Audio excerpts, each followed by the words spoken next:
Bonjour mesdames et messieurs, bienvenue sur notre chaîne. Alors pour cette vidéo, on va s'intéresser à la position de Trump par rapport à Gaza, ou à la position du président Trump par rapport à ses déclarations par rapport à Gaza.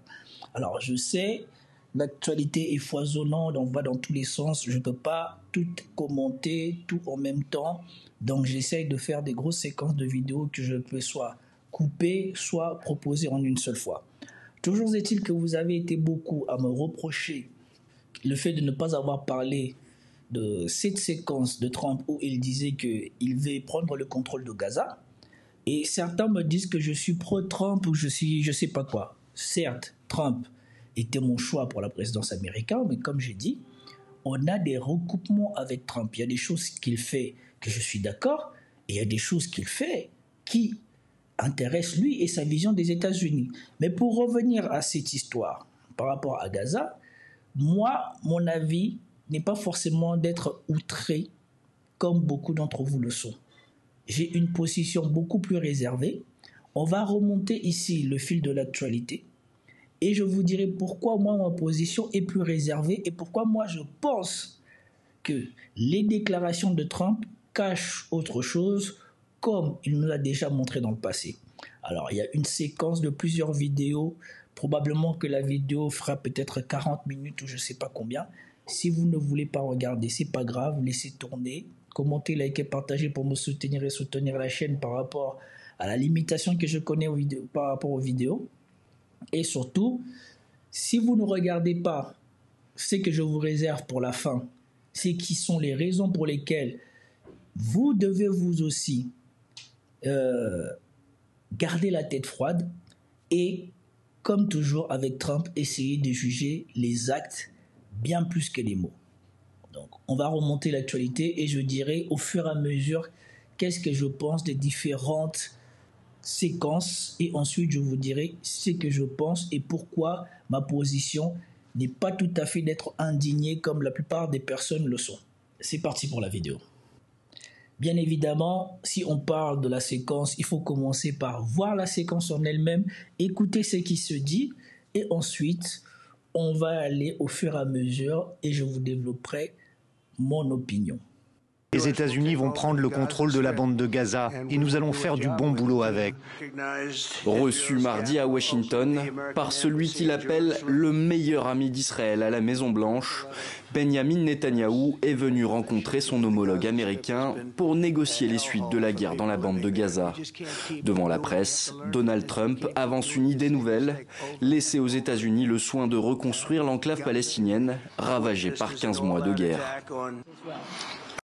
Je commencerai par mettre un premier bémol ici, par rapport à tous ceux qui s'indignent. Il ne dit pas laisser Gaza aux Israéliens ou laisser aux Israéliens le contrôle de Gaza. Il dit laisser le contrôle de Gaza aux États-Unis. Première chose qu'il faut bien écouter, parce que beaucoup directement pensent que Trump est un pro-sioniste et qu'il agit directement en faveur des sionistes. Certes, il a un soutien sioniste, mais dans ses actes, il n'est pas forcément pro-sioniste, comme vous allez le découvrir, surtout vers la fin de la vidéo. Je vois une prise de contrôle à long terme. Je vois apporter une grande stabilité à cette partie du Moyen-Orient, et peut-être à tout le Moyen-Orient. Et tout le monde à qui j'ai parlé, ce n'est pas une décision prise à la légère. Tout le monde à qui j'ai parlé aime l'idée que les États-Unis prennent le contrôle de ce territoire, le développent et créent des milliers d'emplois pour en faire quelque chose qui sera magnifique. Et ici, c'est juste en passant que j'avais prévu une séquence de Driss Aberkan qui disait que Netanyahou était peut-être surpris par la déclaration de Trump parce qu'on voit à sa tête qu'il ne savait pas que Trump allait dire ça. Aussi, ici, on n'est pas sûr que Trump ait eu l'aval de tout le monde ou alors ait eu le consentement de tout le monde à son plan parce que ce qui va suivre démontre que peut-être soit les gens avaient donné leur accord en secret et voulaient que ça soit amené autrement, soit Trump a mis la charrue avant les bœufs. Trump va jusqu'à comparer l'enclave palestinienne à la future Côte d'Azur du Moyen-Orient. Au cours de la conférence de presse, le président américain exprime également sans détour l'idée que la population palestinienne devrait quitter la bande de Gaza pour être relocalisée en Égypte ou en Jordanie par exemple. En réponse, le Premier ministre israélien affiche son enthousiasme. Il a une idée qui est différente et je pense qu'elle mérite qu'on y prête attention. Nous en parlons, il l'étudie avec ses collaborateurs, son équipe. Je pense que c'est quelque chose qui pourrait changer l'histoire. Cela vaut la peine de poursuivre dans cette voie. Et ici, peut-être que Donald Trump a fait ça pour justement piéger Israël.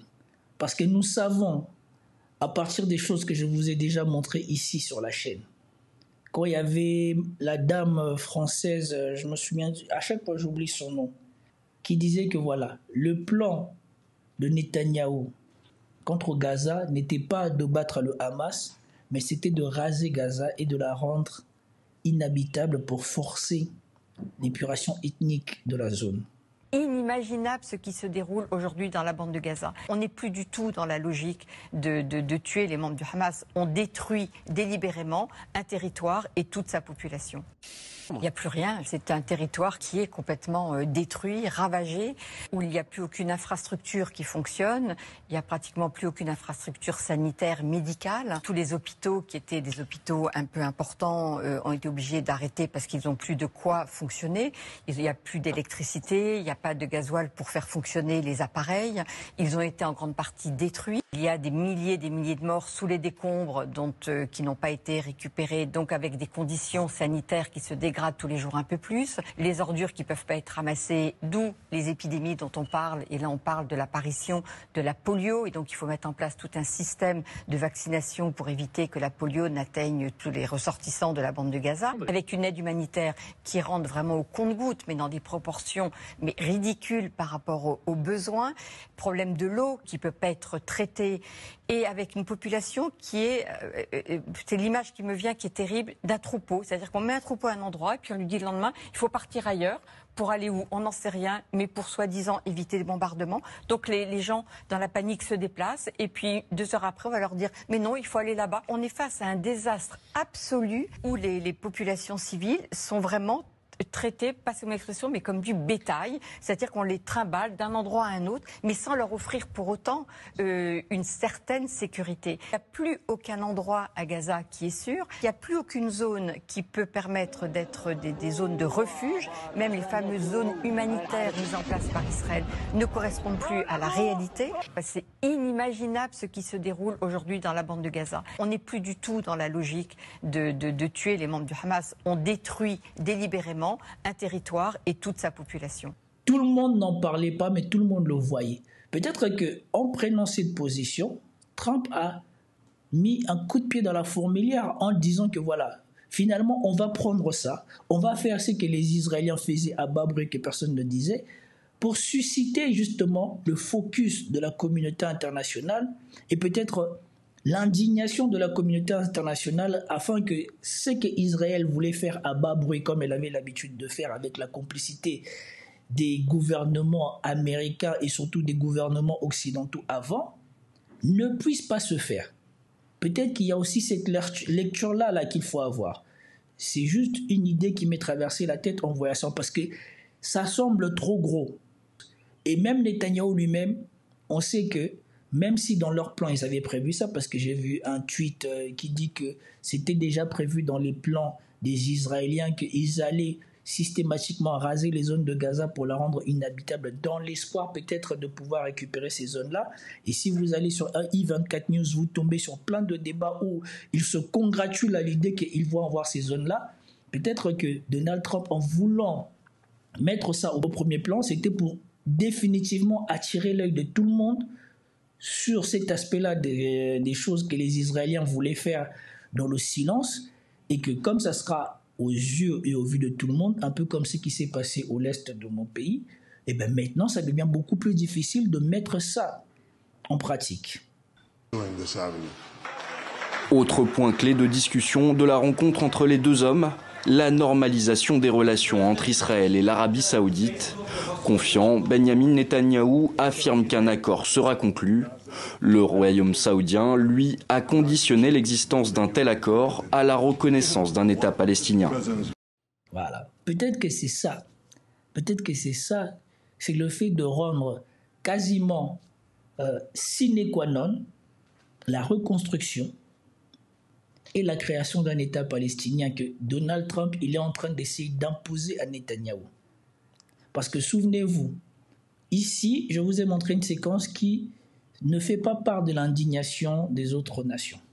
Mais, comme vous l'avez vu de la plupart des médias occidentaux mainstream qu'on sait aujourd'hui qui étaient tous financés pour être contre Trump, ils ont tous profité de cette séquence pour peindre Trump comme un tyran qui veut faire l'épuration ethnique de Gaza pire que Netanyahou. Personne ne semble voir plus loin que le bout de son nez. Je vous avoue que moi-même, j'ai fait partie de cela. J'ai été outré, choqué en apprenant cela. Mais à tête refroidie, j'ai croisé cette information, la violence de cette information par rapport à ce que je sais, par rapport à ce que j'ai observé et par rapport aux gens dont j'apprécie l'analyse.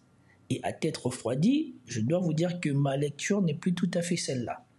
Est-ce que l'avenir me donnera raison ? On verra bien. D'abord, on va mettre une séquence où le lendemain, peut-être que le tollé était un peu trop fort, où son ministre des Affaires étrangères est venu calmer les choses. Après le choc et la sidération, viennent la nuance et l'atténuation. En visite au Guatemala, le secrétaire d'État américain réfute toute volonté du président des États-Unis de contrôler la bande de Gaza, contrairement à ses récentes déclarations.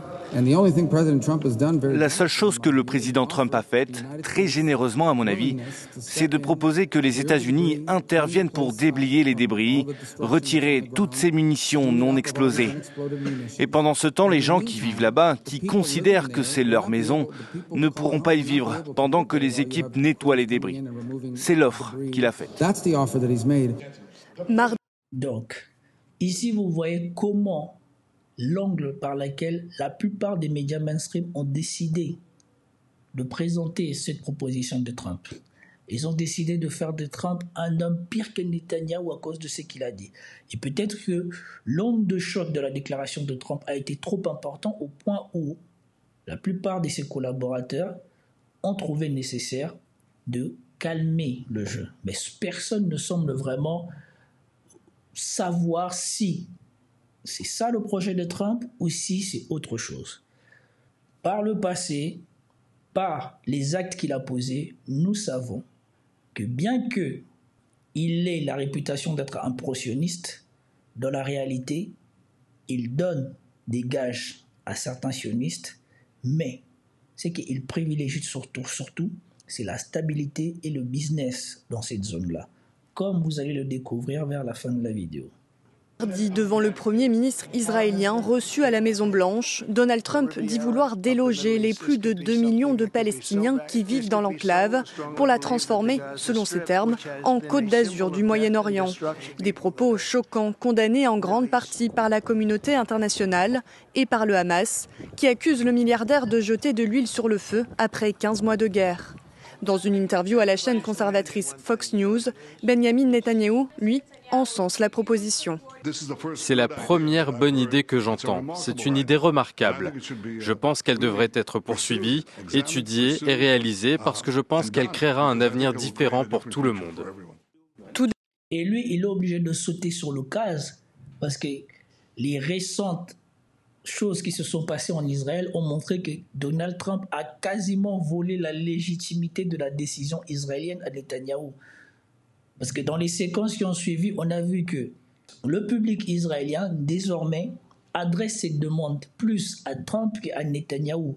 Il demande à Trump de continuer à tordre le bras à Netanyahou pour respecter les accords.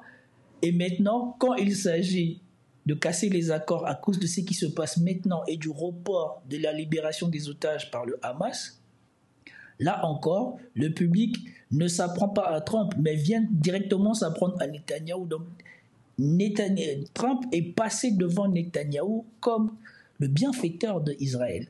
Et donc lui, ici, il essaye de reprendre la main parce que cette position conforte ses anciens alliés de l'extrême droite israélienne qui voulaient raser Gaza et reprendre le contrôle de Gaza. Mais ici, ce qu'il oublie, c'est qu'on ne dit pas qu'on va donner le contrôle de Gaza aux Israéliens, on dit les États-Unis vont reconstruire Gaza. Ce qui est peut-être aussi un côté business, parce qu'au moins, on est sûr que ce ne sera pas les Israéliens qui ramasseront les contrats. Le déplacement forcé de la population gazaoui constituerait une violation du droit international selon les Nations Unies. Son secrétaire général dit vouloir éviter toute forme de nettoyage ethnique. Donald Trump. Eux, franchement, ils viennent parler pour quoi faire. Après tout le cinéma qu'ils nous ont fait, l'incapacité qu'ils ont montré de faire quoi que ce soit pour qui que ce soit au Moyen-Orient comme en Afrique, que pourront-ils faire contre Trump ? Trump répète que les Palestiniens pourraient aller vivre en Jordanie ou en Égypte, malgré l'opposition de ces pays. Et ensuite, là maintenant, nous avons l'indignation de la communauté internationale réduite ou résumée par Euronews. L'annonce du président américain Donald Trump selon laquelle les États-Unis pourraient prendre le contrôle de Gaza après avoir définitivement déplacé sa population vers d'autres pays a été condamnée dans tout le Moyen-Orient et au-delà. Une déclaration célébrée par les membres d'extrême droite du cabinet de Benyamin Netanyahou. La guerre... Comme je disais, Netanyahou a sauté sur l'occasion pour pouvoir donner du grain à moudre à ses partisans de l'extrême droite israélienne. Parce que lui-même, il ne s'attendait pas à cette déclaration-là. Mais au fond de lui, il sait aussi que le retentissement de la déclaration de Trump est tel que ça devient quasi impossible de matérialiser ce que Trump a dit, y compris pour les Américains. Parce que ça force maintenant les États arabes de s'opposer à cela. Parce que concrètement, ils auraient du mal à justifier à leur population, ou dans leur royaume, ou dans leur pays, comment ils ont réussi à se mettre d'accord avec Trump pour vider Gaza. La guerre d'Israël contre Gaza qui a duré 15 mois a complètement dévasté la région. Donald Trump a comparé le territoire à un chantier de démolition, a déclaré que les Palestiniens ne pouvaient pas y vivre et que Gaza pourrait très bien être transformé en Côte d'Azur du Moyen-Orient. 中方始终认为，8人制8是加沙战后治理的基本原则。我们反对针对加沙民众的强制迁移，希望有关各方以加沙停火和战后治理为契机，推动巴勒斯坦问题重回以两国方案为基础政治解决的正确轨道，实现中东的持久和平。 Autre réaction, celle du ministère des Affaires étrangères saoudien qui a publié une déclaration dans laquelle il rejette toute tentative de déplacer les Palestiniens, ajoutant qu'il ne pourrait y avoir de normalisation des relations entre le Royaume et Israël en l'absence d'un État palestinien. La France a également exprimé son opposition au déplacement forcé de la population palestinienne à Gaza, estimant qu'il s'agirait d'une grave violation du droit international. Le Premier ministre australien Anthony Albanese a quant à lui déclaré que son gouvernement continuait à soutenir une solution à 2 États où Israéliens et Palestiniens pourraient vivre en paix et en sécurité. Enfin, le Kremlin a estimé qu'un règlement au Moyen-Orient n'était possible que par le biais d'une solution à 2 États. Et donc, vous voyez, ce qui vient encore rendre plus difficile, c'est que Netanyahou pensait pouvoir faire ou s'aligner sur les positions de Trump, c'est que vous avez les 2 autres personnes qui pèsent fort au niveau de l'ONU et qui pèsent fort au niveau économique et de l'armement, qui viennent dire que ça sera niet. C'est la Chine et la Russie. Alors, comme d'habitude, nous avons notre cocorico français qui n'hésite pas à vouloir faire le anti-Trump ou le contre-Trump pour des raisons qu'on ne comprend pas. Il ne loupe pas une occasion de tacler Trump comme il fait ici. So you cannot say to 2 million people, okay, now, guess what? You will move.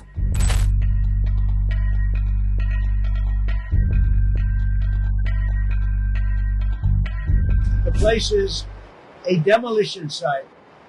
It'll be... The remainder will be demolished. Everything's demolished. I mean, you can't live in those buildings right now. They're very unsafe. But we'll make it into a very good site for future development by somebody. We'll let other countries develop parts of it. It'll be beautiful. They don't want to go back to Gaza. As I said, I've said it a lot. They only go back because they have no alternative. They don't want to go back to Gaza. The right answer is not a real estate operation. This is a political operation. Just because this is not a free land, this is a place where 2 million people live and want to live. And just because international rights and a lot of treaties and agreements we negotiated, and even the US, did recognize this right.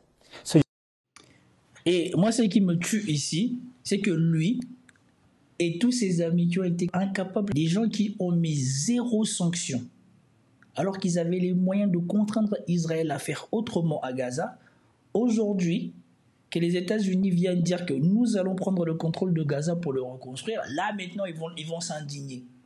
Mais quand Israël a fait ce qu'il a fait pendant 15 mois, on ne les a pas attendus faire de la réelle indignation et surtout faire de la réelle politique diplomatique ou de la diplomatie pour que l'horreur qui s'est passée dans cette zone-là ne se passe pas. Mais dès qu'il a l'occasion de s'opposer à Donald Trump, c'est lui le premier. Et on lui a bien rendu la monnaie de sa pièce pendant son sommet sur l'IA. Comme je vais commenter dans une prochaine vidéo demain ou après-demain. You cannot say to 2 million people, okay, now, guess what? You will move. Commentez, likez, partagez pour me soutenir et soutenir la chaîne comme d'habitude.